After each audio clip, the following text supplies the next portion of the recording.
Hey, I'm Kevin. I'm doing a series called Wallpaper 4. Basically, because I can. Nothing's going to stop me. So, I don't care if I'm talking to myself. How about that, huh? This Wallpaper 4 video has a strange little connection running through it. All four of these guys are probably better remembered for something other than the specific uniform they're wearing in today's screensaver. And we're going to start with a name that definitely doesn't make you think Houston Astros. Darn Larsen. Yeah, that darn Larsen. October 8th, 1956, World Series, Game 5. Yankees and Dodgers. Larsen faced 27 batters and retired every single one of them. It's the only perfect game in World Series history. And you've seen the picture, Yogi Berra jumping into Larsen's arms afterward. It's one of those baseball images that stopped belonging to one generation. If you've watched enough baseball documentaries, you've seen it. But 8 years later, Larsen turned up somewhere considerably less glamorous. Houston. And Houston wasn't even yet the Colt. They weren't even the Astros. They were the Colt 45s.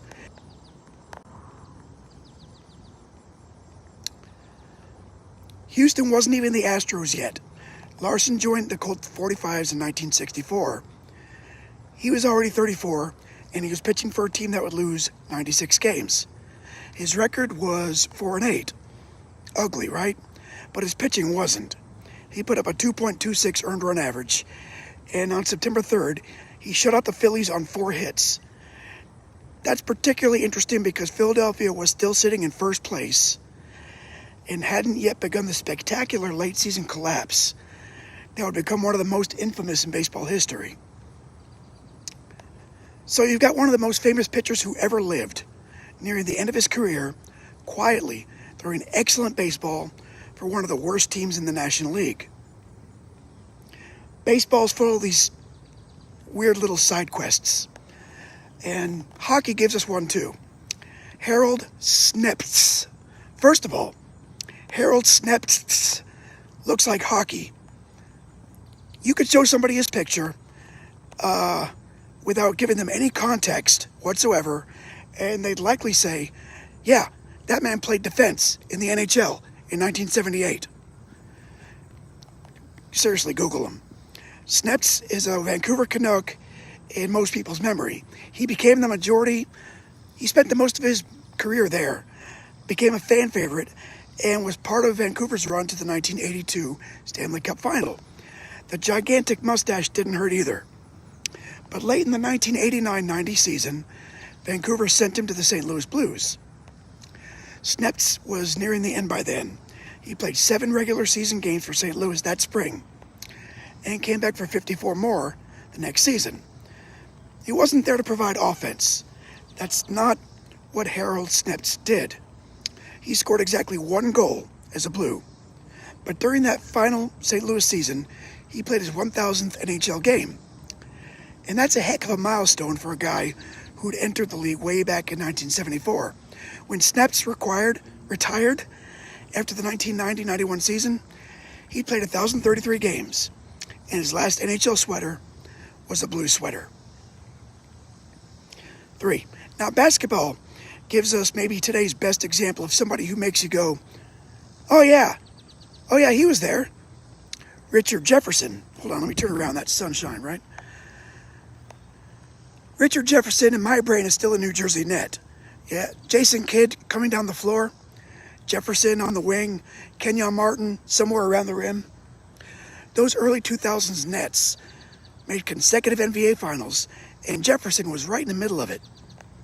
Later on, he played forever, bounced around the league, become one of the game's better personalities, and eventually win a championship with Cleveland. But tucked in the middle of that career is 78 games with the Golden State Warriors. Golden State got Jefferson from San Antonio at the 2012 trade deadline. And the timing is fascinating because he arrived right before the Warriors stopped being the Warriors that everybody had known for decades. And his first partial season wasn't especially remarkable, but the second one was. Not because Jefferson himself did much. His role shrunk dramatically, but because that was 2012-13. Steph Curry was becoming Steph Curry, Klay Thompson was emerging, Draymond Green was a rookie. The Warriors won 47 games, beat Denver in the first round, and suddenly, this franchise that had spent most of the previous 2 decades as a punching bag, wandering through the wilderness, suddenly looked dangerous. Jefferson wouldn't stick around for the championships, but for a brief moment, he was standing inside the building while the whole thing started to change. 4. Our Panther today comes into the league from somewhere you don't exactly associate with NFL offensive linemen, Mackenzy Bernardeau. Bernardeau played college football at Bentley. That's a Division II school in Massachusetts. Carolina took him with the 250th pick of the 2008 draft. And that's almost the end. At that point, nobody's promising you anything. You're basically getting handed a helmet and an opportunity. Bernardeau turned it into an 8-year NFL career. He didn't get on the field during his rookie season, but things changed in 2009. He played all 16 games and started 7 of them. Then he started 12 more in 2010. He could play left guard or right guard. And that's the kind of versatility that keeps a late-round offensive lineman employed. After three seasons of actual playing time in Carolina, Bernardeau signed with Dallas. And with the Cowboys, his career got bigger, and he became a regular starter, stayed in the league through 2015. By the time it was over, the 250th pick from tiny Bentley College had appeared in 111 NFL games. That's a successful draft pick. Not a star, not somebody getting documentaries made about him, except for this lousy little one here. Just a guy who got drafted near the very end and stuck around for 8 years because he could play. And that's today's Wallpaper.